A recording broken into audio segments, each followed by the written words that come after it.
nzukọ ọzọ ndị Igbo Nigeria ji ohere a na-akpọkwa ọhaneze maka mmemme iri ji ọfụ ha nke ga-ewere ọnọdụ na Sunday 21st September 2025 ma ọkwa elekere 12 nke etiti ụbọchị na Enugu Sports Club Golf Section Premises Park Avenue GRA Enugu State. Special guest of honor, Senator John Azutambata, President General Ohaneze Ndi Igbo Worldwide. Chief guest of honor, Distinguished Senator Ositangu, Senate Minority Leader and Senator representing Enugu West Senatorial District, NASS. Guest of honor, Honorable Ugochi Madweke, Honorable Commissioner for Culture and Tourism, Enugu State. Chairman of event, Chief Pet Edoche, Igbo Umeri, Ebubedike one of Ndi Igbo. Keynote speaker, Chief Chinedu Ubo, Immediate Past MD, CEO, Niger Delta Power Holding Company. Royal Fathers of the Day, His Majesty Igwe Samuel I. Asado, Eze Ogadagidi, Traditional Ruler,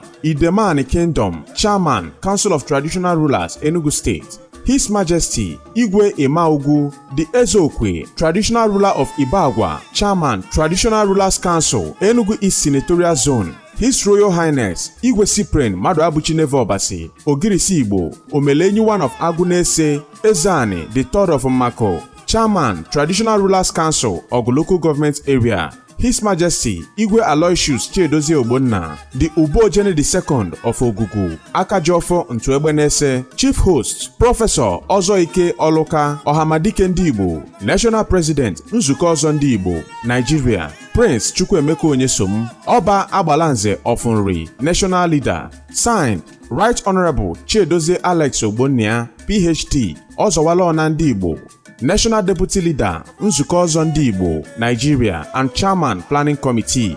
Ọzọ Engineer Okechukwu Michael Igboneku, KSJI, Planning Committee Secretary. Ọzọ Eke Joel Chinedu, KSJI, Okedinchi, N'Okpor, Ancient Kingdom, National PRO.